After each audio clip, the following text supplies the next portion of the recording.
Magandang umaga sa inyong lahat mga mag-aaral. Sa buong Pilipinas, lalong-lalo na ang aking mga mag-aaral sa Yumbing National High School. Ngayong araw na ito, ating tatalakayin ang ikatlong aralin sa unang markahan para sa Module 1 ng tungkol sa kultura. So sa pag-aaral natin sa lipunan, mahalagang pagtuunan din natin ng pansin ang kultura. Okay?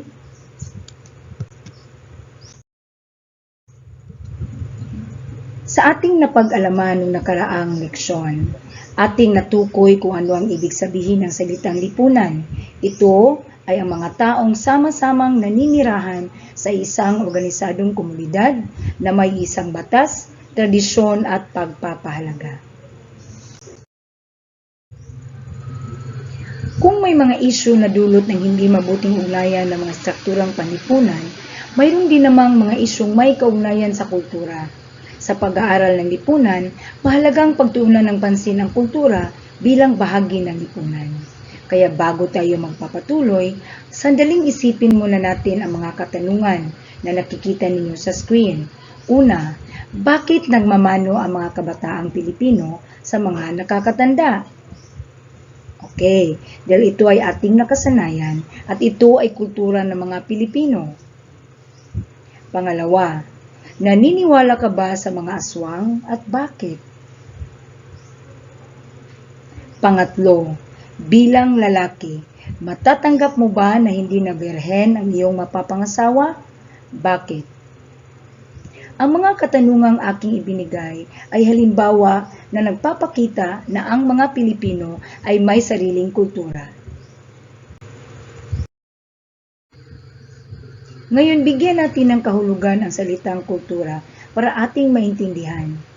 Ang kultura ay tumutukoy sa isang komplikadong sistema ng ugnayan na nagbibigay kahulugan sa paraan ng pamumuhay ng isang grupong panlipunan o isang lipunan sa kabuuan.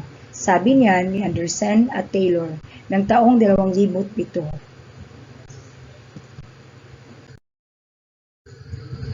At ayon naman kay Panopio taong 2007, ito ang kabuuang konseptong sangkap sa pamumuhay ng mga tao.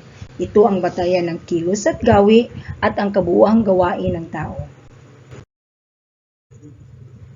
Ang kultura ay binubuo ng dalawa. May tinatawag na material na kultura at hindi material na kultura. Kung sabihin nating material na kultura, ito ay binubuo ng mga gusali, likhang sining, kagamitan at iba pang bagay na nakikita at nahawakan at gawa o nilikha ng tao. Ano naman itong hindi material? Hindi material na kultura ay kabilang dito ang batas, gawi, ideya, paniniwala at norms ng isang grupo ng tao. Now, tukuyin natin ang mga elemento ng kultura na ito ang nagbibigay kahulugan at paraan ng pamumuhay ng mga mamamayan sa isang lipunan. Ito rin ang naglalarawan ng isang lipunan.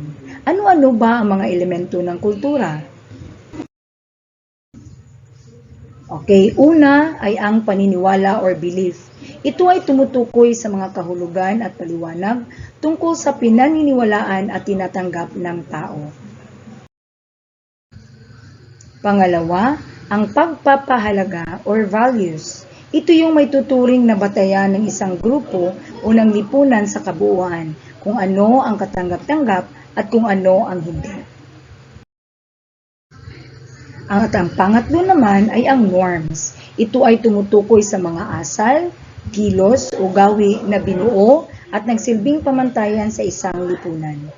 At ang pang-apat ay ang simbolo. Ito ay tumutukoy sa paglalapat ng kahulugan sa isang bagay na mga taong gumagamit dito. Halimbawa diyan ay ang pagmamano. Ito ay simbolo ng paggalang.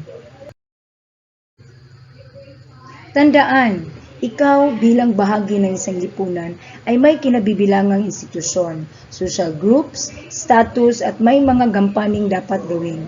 Gayon din, mayroon kang mga paniniwala, pagpapahalaga, norms na sinusunod at nauunawa ang mga simbolo. Subalit, Hindi maiwasan sa ating lipunan ang pagkakaroon ng hindi pagkakasundo o pagkakaunawaan ng mga institusyon, mga pagkakaiba ng pagpapahalaga at paniniwala at pagkakaiba ng opinyon ng mga taong kabilang sa magkaibang social groups. Ang hindi pagkakaunawang ito ay maaaring magdulot ng iba't ibang isyu at hamong panlipunan. Okay, tingnan natin kung naintindihan niyo ba ang ating natalakay. So, kumuha kayo ng isang buong papel at gawin ang gawain 1. Ito ay essay writing.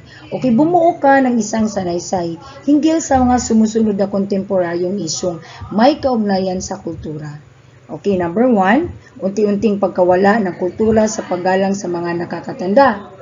Pangalawa, paniniwala na ang kulay orange sa traffic lights ay magmamadaling tumawid at hindi pagtigil. At pangatlo, paghalik ni Pangulo sa labi ng isang OFW sa South Korea. Bibigyan ko kayo ng 5 minuto para gawin ang gawain ito. Ito yung rubric ng pagmamarka sa essay na iyong gagawin.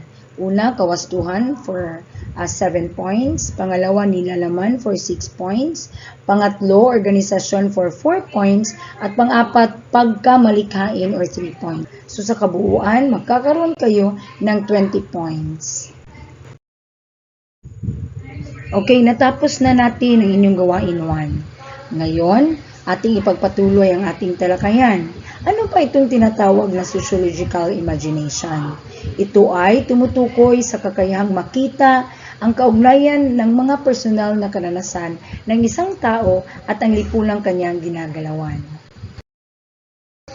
At sa ating pag-aaral sa mga isyu ng ating lipunan, mahalagang malaman natin na sa kabila ng pagkakaiba ng isyong personal at isyong panipunan, ang dalawang ito ay magkaugnay. Isang halimbawa nito ay ang mga hamon at isyong pangkapaligiran. Ang makalat na bakuran ay isang halimbawa ng isyong personal, subalit kung ang isang barangay o bayan ay magiging makalat, dulot ng kawalan ng maayos na sistema ng pagtatapon ng basura, ito ay may tuturing na isyong panipunan. Idagdag pa rito ang masamang epekto sa kalusugan at ekonomiya ng isang lugar kung ito ay mabaho, makalat at walang maayos na sistema ng pagtatapon ng basura. Kaya ngayon, tatalakayin natin ang isyong personal at isyong panlipunan.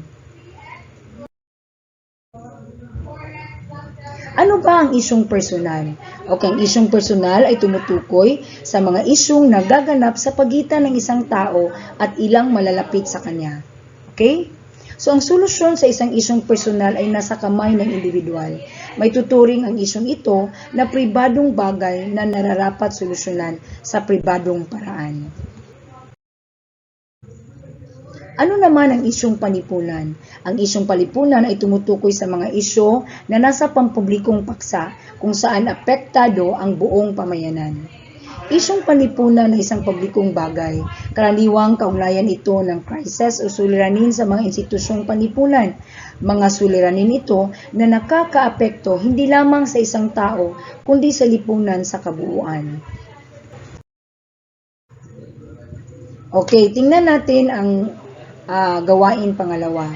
So sa inyong naintindihan, no, sa isyong panlipunan at isyong personal, at titingnan natin kung inyo ba itong naintindihan.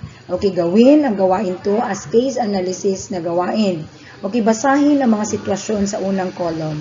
Ipaliwanag ang sanhi at epekto ng bawat sitwasyon gamit ang sociological imagination. Pagkatapos, puna ng tamang sagot ang kahon ng paglalahad. Okay, ito ang sitwasyon. Makikita ninyo sa kahon na sa kabilang banda at ang inyong paliwanag. So, ang unang sitwasyon ay, ayon sa statistics, 15 milyong Pilipino ang walang trabaho.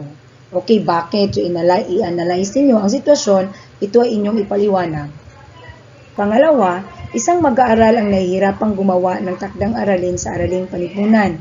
Okay, bakit kaya? Ipaliwanag ang kasong ito.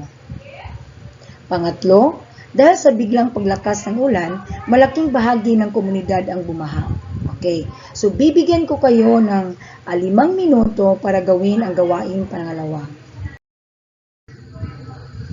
Okay, tapos na ang oras. O para sa gawain ikatlo naman, magkakaroon tayo ng awit-suri na activity. Okay, suriin ang bahagi ng awit na pananagutan at sagutin ang mga katanungan sa bawat kahon. Ano ba ang awiting pananagutan? Okay, makikita ninyo sa screen, no?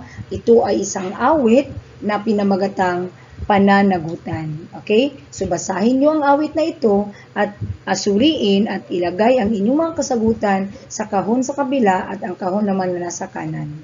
Bibigyan ko kayo ng 5 minuto para gawin ang activity ito. Okay. At ito rin ay bahagi pa rin ng inyong awit-suri, no? So, may tanong dito. Ano ang kahalagahan ng pagmamahalan at paglilingkod ng bawat tao sa isa't isa bilang kabahagi ng lipunan? At ito ay iyong ipaliwanag. Okay, very good. Give hands to you, everyone. So, natapos na natin ang ating aralin at natapos na rin ninyo ang inyong mga gawain. Okay, alin kaya sa mga kulturang natalakay ang sumisimbolo sa iyong pagkakilanlan bilang tao? Ipaliwanag ang iyong kasagutan.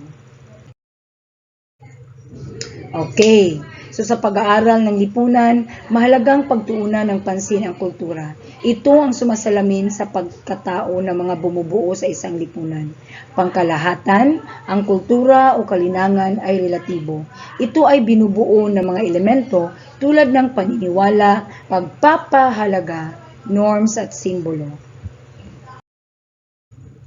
Okay, para sa inyong huling pagtataya, sagutan ang mga katanungan, magbibigay ako sa inyo ng 5 item para inyo itong masagot. Bibigyan ko kayo ng another 5 minutes para sa pagtatayang ito.